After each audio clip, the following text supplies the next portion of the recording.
Here we are, EDI Exposed, episode 1. This is exciting, man. We've been working on this for a little bit, so I'm going to move in because we don't need to be so far away from it, you get what I'm saying? But this is just going to be super chilled. I feel like the journey we're going to go on in this podcast, Nat, it's going to be interesting because I feel like the conversations we have day in and day out, in the office, in meetings, on the phone, whatever, are so interesting as it relates to our analysis and breakdown of what we see going on in the world of equity, diversity and inclusion, because obviously it's our day-to-day, it's our bread and butter, and as we have guests on this, it's going to be interesting to get their insights, as long as they're willing to be open, to be vulnerable, to be honest, all of that.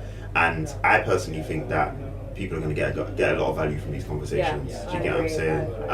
I think the word exposed is quite I think it's funny. Do you know why? That's exactly it. A lot of people, when I say to them, oh yeah, me and my colleague Natalie, we're starting a podcast called EDI Exposed, they're like, what are you exposing? Like what? Like they think we're some like, do you get what I'm saying? Like we get like some inside scoop on, do you get what I'm saying? Like we're the Candice Owens of the UK. Like do you get what I'm saying? What is this? But no, this is important because as you can see, it says equity, diversity, inclusion was a challenge for your company until today. Why do we say that? We say that because for us, we're not in any way saying that we are full-blown experts that can see any issue and tackle it, but what we have definitely done is developed enough experience to see trends, to see patterns, to see progress, where we've been, where we don't want to return 100%. To, where we are now, and where organizations we're working with are doing things, and maybe because obviously they don't necessarily always have that external perspective, that where they're doing things that we're like, if you keep doing that, it's not gonna work. That's not gonna work. Do you get what I'm saying?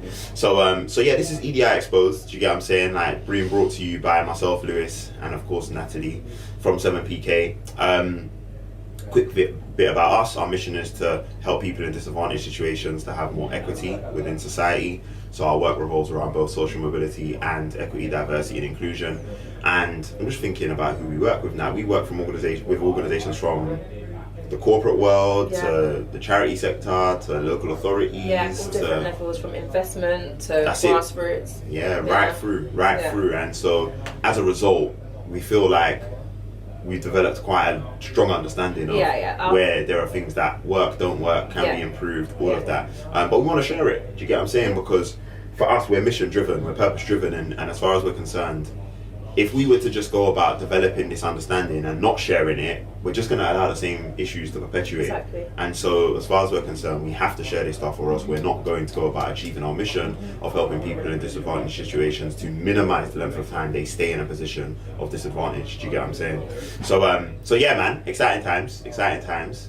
So expect guests on this. That's what I should have said. I think I kind of alluded to it, but definitely expect guests on this. Me and Natalie are ready to sit down with some people and have some meaningful conversation, but also press them a little bit for give us the real. Do you get what I'm saying? Tell us how it is. Yeah, man. Don't give us the well, as an organisation, what we like. The politically correct, glossy version. We're looking for the what keeps you up at night? Do you get what I'm saying?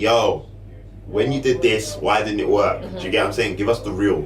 Because the truth is as well, that's actually I personally am a believer, and I'm sure you'll agree now, that like organizations need to be honest about what's going on in their EDI journey. Because if then, I think it actually attracts more talent. That's my philosophy. Is that honesty gets that authentic change. Sorry to it does.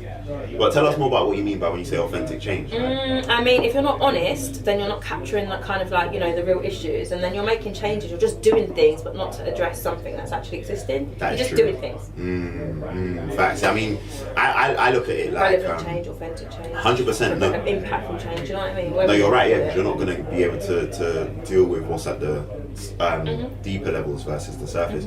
But I also look at it like, I think there are a number of people who are looking for in your recruitment materials as an organisation, not just here's our commitment to EDI, but actually here's what we've been doing, here's where we've been facing challenges, here's where we're still working on things, here's where we're making adjustments. I personally think people have more respect for an organisation like that than an organisation that seems to just present the commitment. Definitely. We've heard,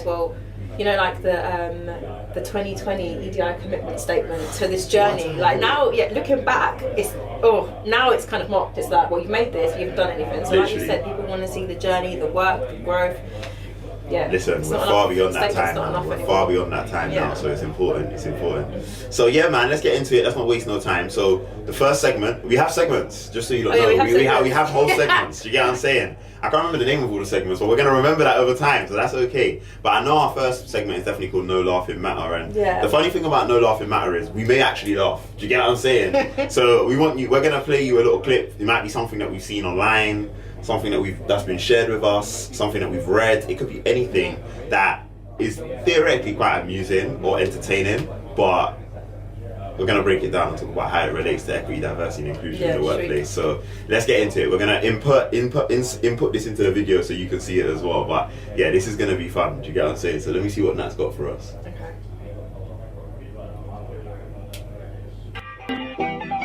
What's poppin'? Don't mind me just watching. Don't mind me just watching. Don't mind me just watching. Don't mind me just watching. Even HR. Nah, that's what she's singing. What's poppin'? Don't mind me just watching. Don't mind me just watching. Don't mind me just watching. Don't mind me just watching. You know. Don't mind me just watching. Don't mind me just watching. Don't mind me just watching. Don't mind me just watching. Nah, why is HR so nonchalant? Alright, let's talk about this. So obviously, who is that person? We should credit them.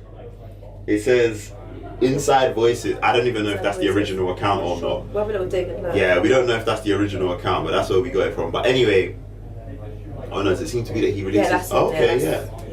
And he's only got 6 subscribers. Now, big him up, man. Let's try and big him up. You're gonna say Inside Voices on YouTube. Do you get what I'm saying? Like, Inside Voices dash, what does that say? LL9LU. I don't think we need to worry about that part, but Inside Voices on YouTube for sure. Let's pick them up because obviously they've just started and they're not necessarily getting many views yet, so let's just large them up. But anyway, that's funny. And the reason that's funny, because in some places that's real. It is real. That's real. It is real. Like, so what's popping? It sounds like the person is basically saying, I'm looking to know if you are, I'm looking to understand if you're seeing and feeling and experiencing what I'm seeing and feeling and experiencing. Yeah. Like, can no one else feel? Can no one else see? Can no one else understand that there's some real racism going on right here? But everyone's just, don't mind acting me, just like, watching. don't mind me, just watch. Yeah, Shameless, that's completely shameless. And even like the allies, you'd call yourself an ally, like, and you're, you know, not paying attention, or a manager has a job, like, you know, duty of care, not watching it. That's outrageous, you know. But so let's break it down one by one. The managers just sipping tea and had a smile on their face, you know. That's the only one that had a smile, sipping tea. Don't mind me, just watching. Like, but you said you had my back. You said in line management. No, you said. You said in line management. You said. Yeah. I'm a big you said person. You said. I don't ever call people out, you know. I just remind them of what they said. But remember when you said, do you get what I'm saying? I'm on that every day of the week. But now that's crazy because when you think about it, the manager's even smiling, saying, "Don't mind me, just watching." Almost like he knows. It's just how it is here. Yeah. That's just how it is here. It's crazy. And actually, I've had to navigate the same if I'm, for example, somebody who's from the same background as you, or my perception is that you're gonna have to just navigate that because that's part of what it means to work here. Yeah. That's not okay. Yeah. That's far from okay. Do you get what I'm saying? So that part is nuts to me. But then you got the allies who is almost like, I'm sorry. It's like their facial expression was like, I'm sorry that. Like, oops. Yeah. Which is interesting because it speaks to like, and obviously we're running a session about this later in the month, right, for one of our clients. But it begs the question of like, as allies, do people pick and choose when they want to show up as an ally? Or does that mean you're not a true ally? I think, what I was thinking, there's picking and choosing, but then there's also like workplace culture, like comfortability, like why are the allies struggling? Maybe they don't know what to do, maybe the culture in the workplace won't support them either, maybe... Which could be one, like, true. So with they don't know what to do, are we suggesting that's their responsibility to go on the journey of better understanding and equipping themselves to do? Or is it on the organisation to better equip, educate and empower allies to be more effective? I would say both. But in the context of the organisation, I think the organisation needs to, set that trend, or set our organisation wishes to be like this. In order to get like this, we encourage you to X, Y, Z. To connect observation to action. Yes. So instead of the ally saying, don't mind me just watching, which is the observation, they actually know what to do should they observe something that is adversely impacting someone else, you know, be it through racism or other forms of discrimination based on identity. So that is very important. I agree with that. But I think this is what's funny, because you also said that allies maybe don't feel that well, I don't know if this is what you said, but the way I received it is more like they don't necessarily feel they can do something. So like, it's one thing for them to not know what to do, but even what if they know what to do, but the culture suggests if they do something, I'm receiving it as maybe they get vilified. That's toxic, you know? Imagine. I think Super there's toxic. in a lot of cases, I would imagine, that people What causes that? What causes the fear of vilification? And the culture to be one that vilifies. What causes the culture to be one that vilifies? I guess management comes coming from the top, isn't it? Yeah, I would think so. Yeah. I don't. So are we saying that comes down to leaders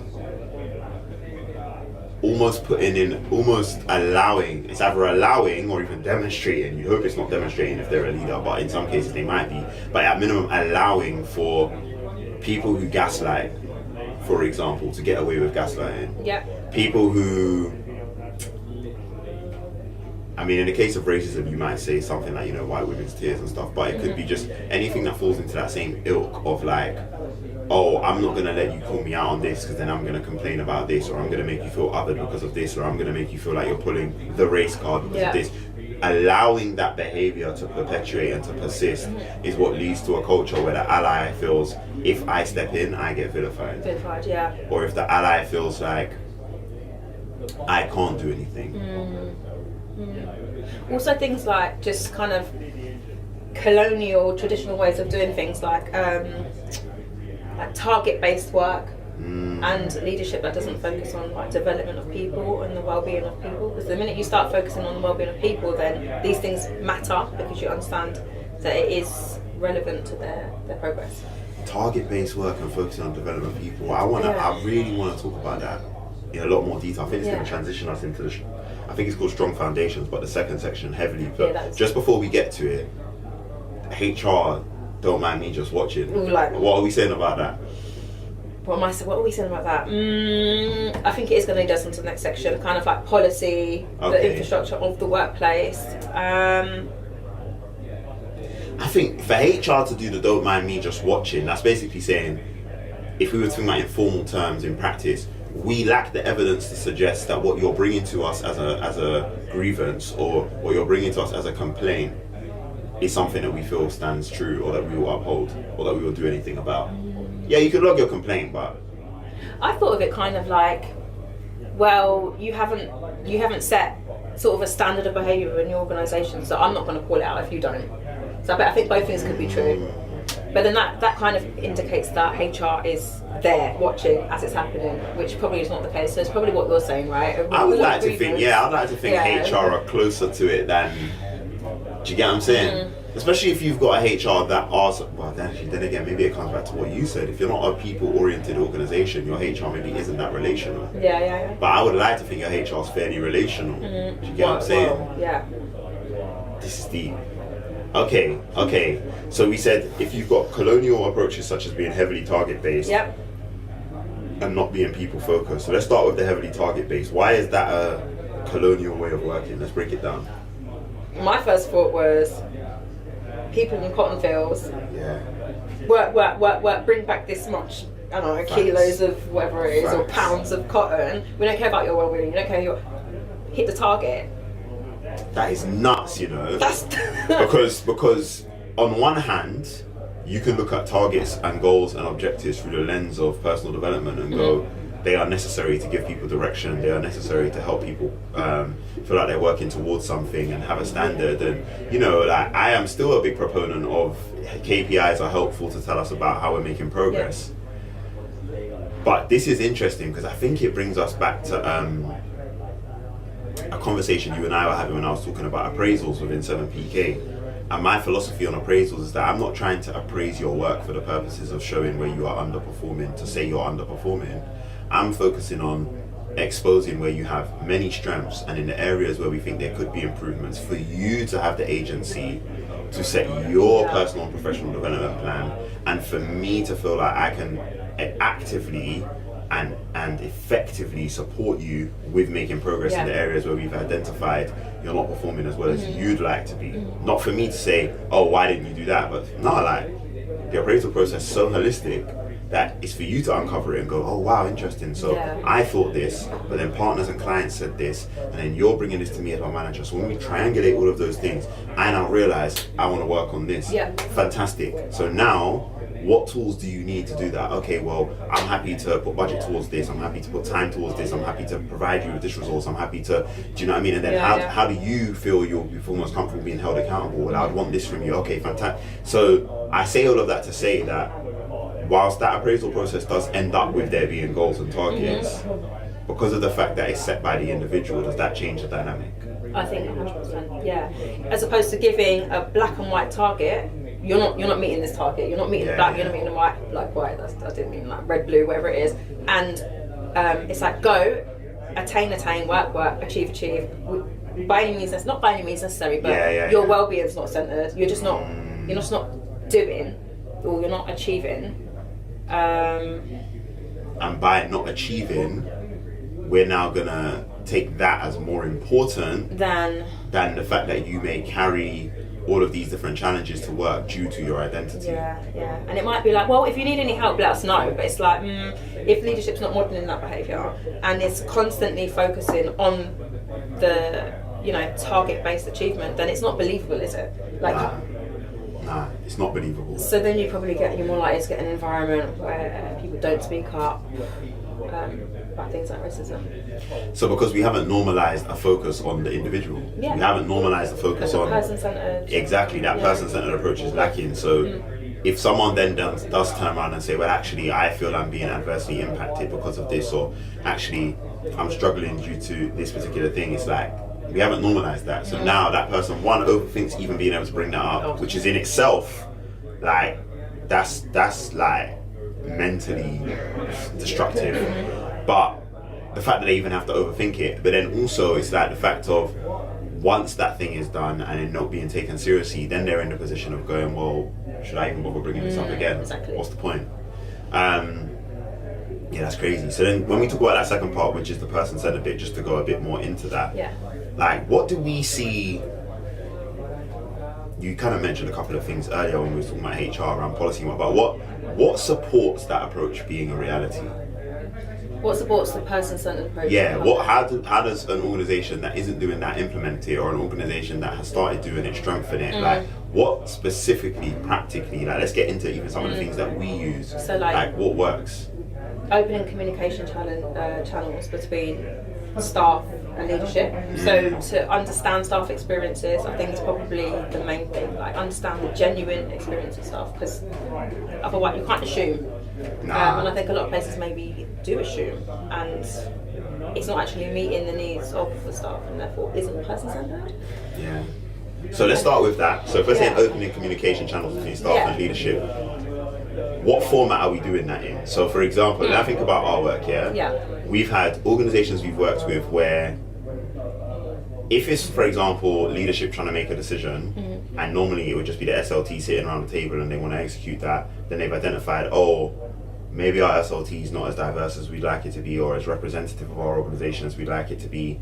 But we also know the organisations of a size where it's hard to say everybody can attend the next SLT meeting. Some of them have kind of like, they pull together an open Google Doc, and it's like, we're gonna basically capture all of our thinking in this, then we're gonna open the doc up to everybody for people can leave comments, so then at least people have the opportunity to feed into leadership decision making, even if not an SLT member, through that mechanism.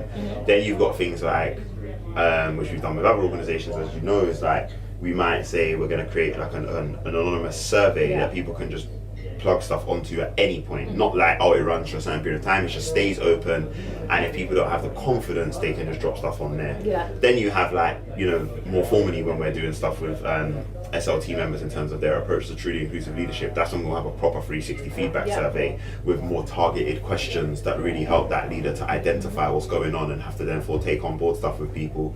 And then you've got almost like what tends to follow that, which is when you then connect not just leaders but people in general to one another, and kind of, especially through line management, start to think about people sharing their reflections on certain things to do with anti-racism, to do with equity, diversity, inclusion more broadly, and having specific prompts that they reflect on to then bring that into line management spaces. So these are almost like, to me, 4 distinct approaches, but yeah, like, in your opinion, out of those, what works, or why would we use the different ones? As well as that, is there anything else you can think of, or what does just open communications for leadership need to look like?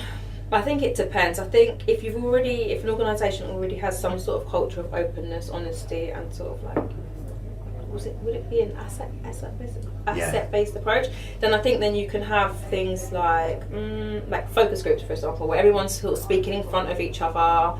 And I think if the cultures are still quite closed and needs to be sort of broken open, then you'd probably start with anonymised surveys to sort of bring those discussion topics up.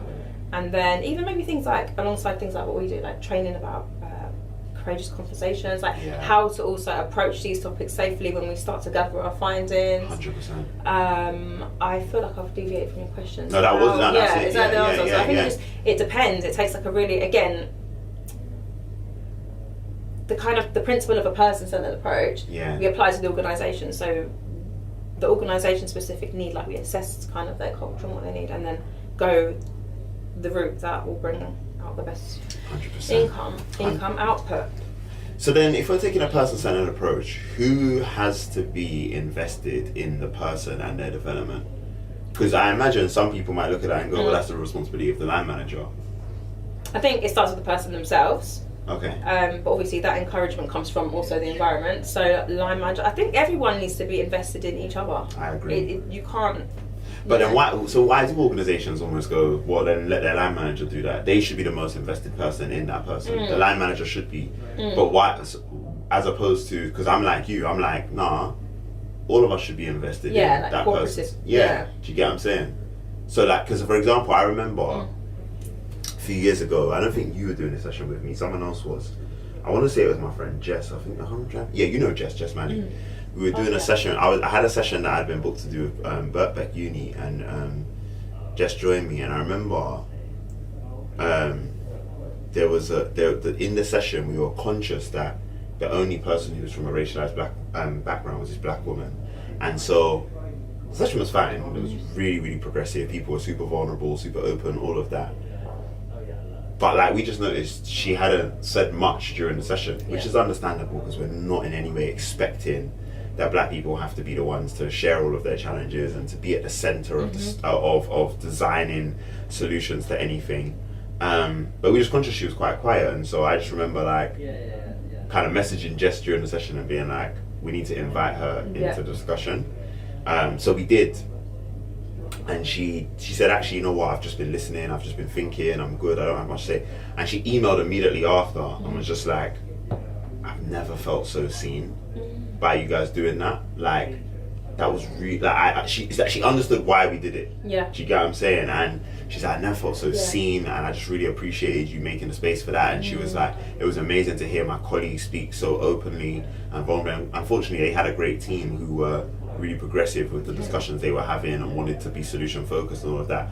But I think it unlocked something for her to first of all be seen, to feel acknowledged, to feel valued, but also she felt safe in the environment, because it wasn't like, oh, we're gonna just notice that you haven't said anything and just move on. Like, actually, no, let's uncover whether there is anything there. Do you get what I'm saying? But I bring that up to say, even us as an external organization, we're trying to be as people-centered as possible. Do you get what I'm saying? Always. We're trying to think, yo, how's insert name getting on in that team? Do you get what I mean? It's important. And try not to be like extractive, you know, like so give us your information. Like it is about you and your experiences and your needs, desires, your kind of perceptions. It's not just extractive, which is another kind of like colonial, traditional kind of cold method of working. Which Super, yeah, 100%. And that extractive nature, I think that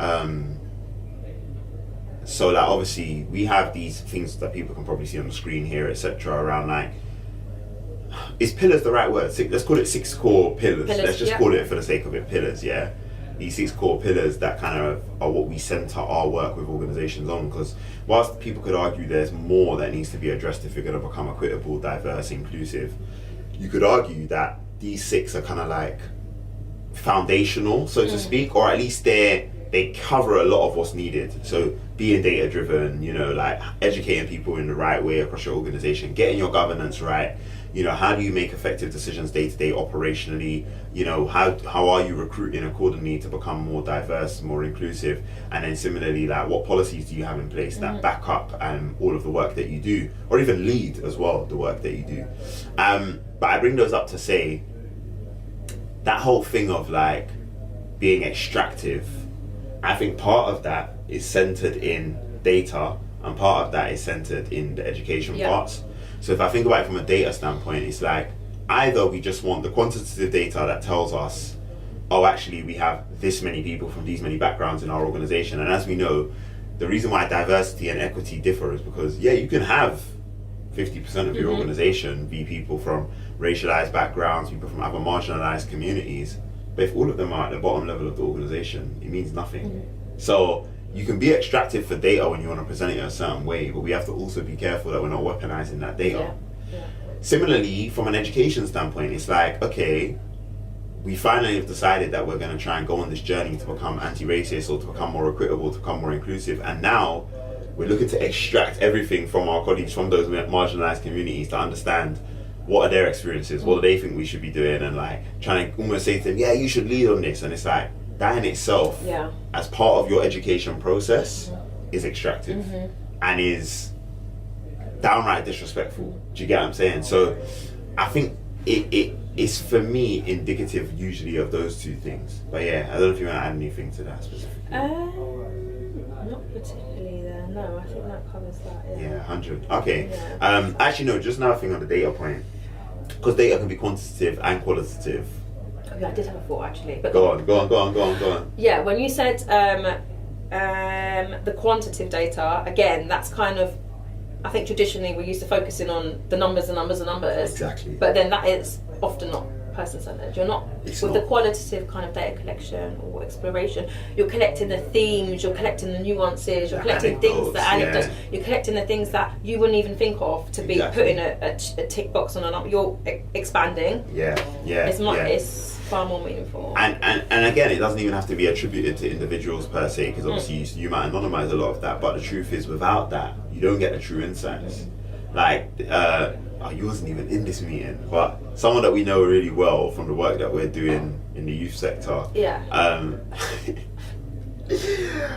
They showed me something they put on their workplace survey, Yo, Nat, you don't understand.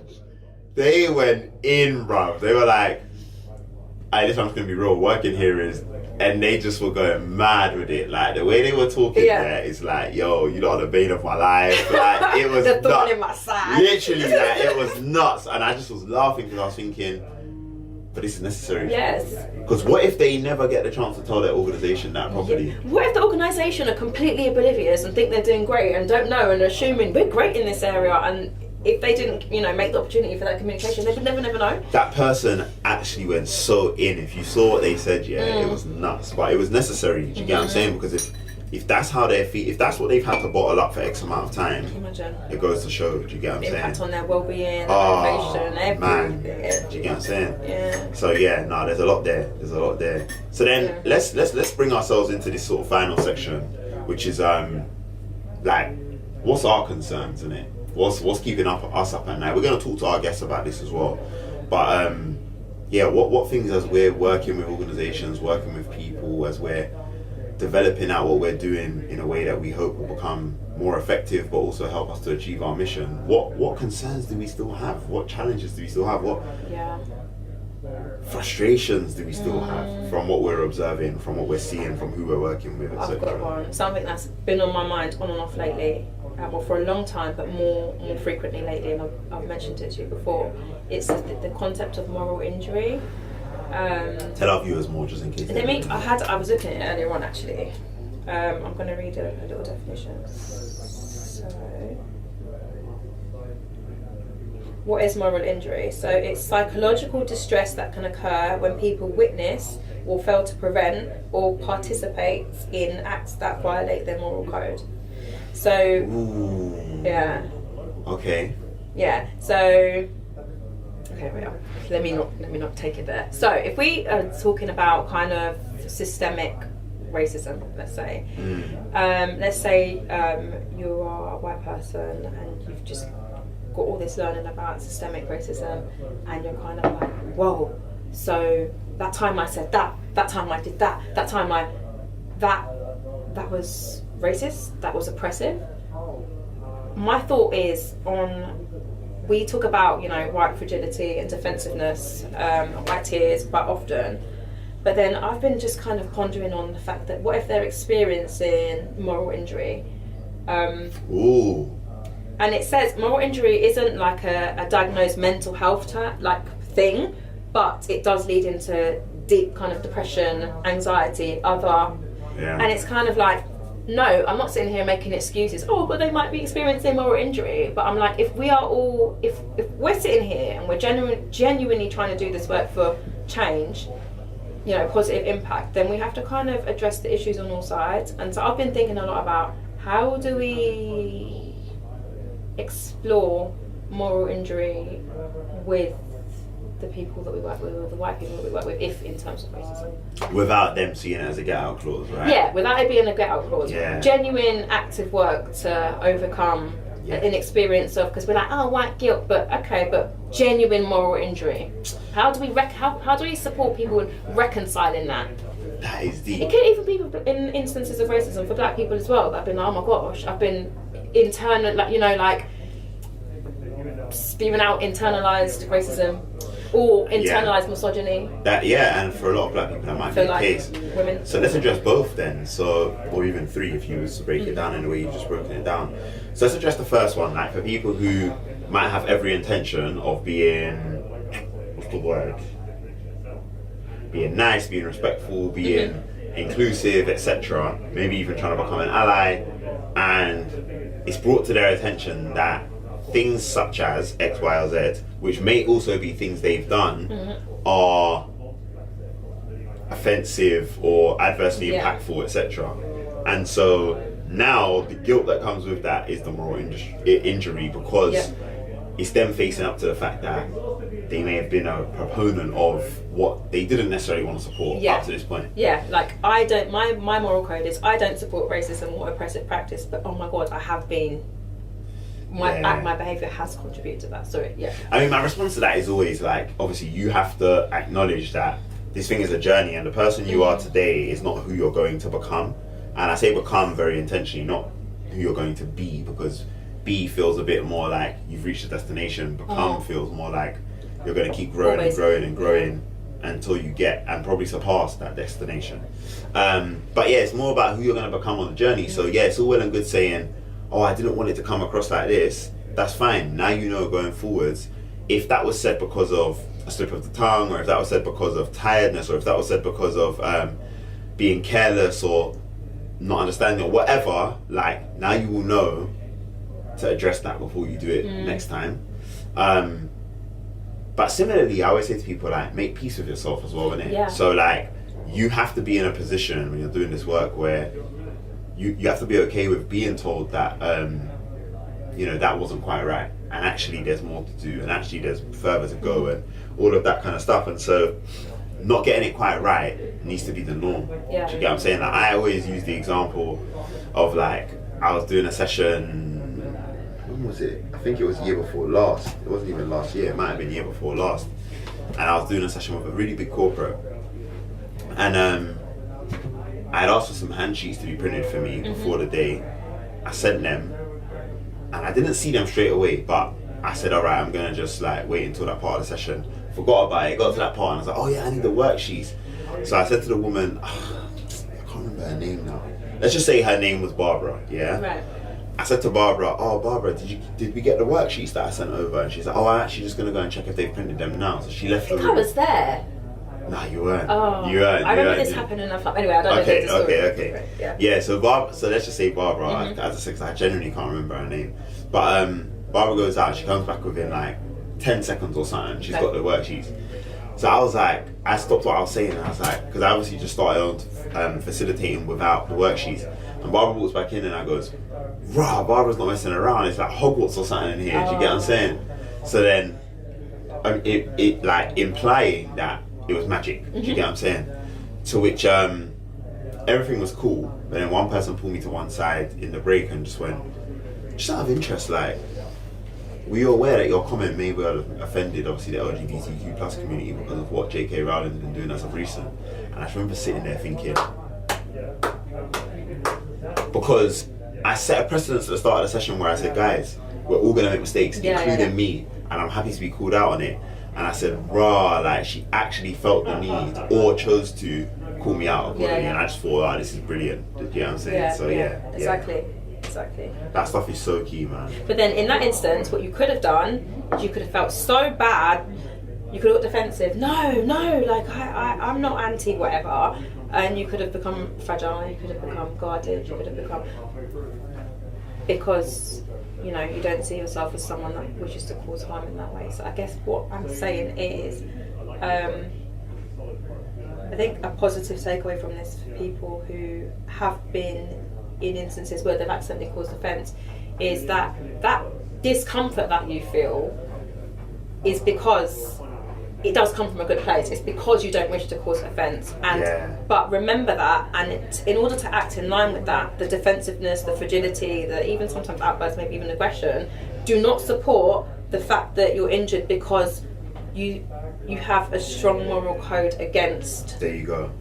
Right, and I think, that's exactly Let's keep in alignment here. Yeah, the defensiveness and the fragility comes from there, so now you've got to work through that. Yeah. Once you've acknowledged it, you've got to work through that. Exactly. Do you know what I'm saying? Yeah. I feel like in another episode we need to talk about what the working through that looks like. This is what's on my mind. That is really important. And I want us to be as practical as possible. Like I want us to literally give away our best stuff in this podcast because as far as I'm concerned, as I say all the time, when people say, oh, don't give away your best stuff because then no one has a reason to pay for it. And I'm like, you think we do this just for money? One.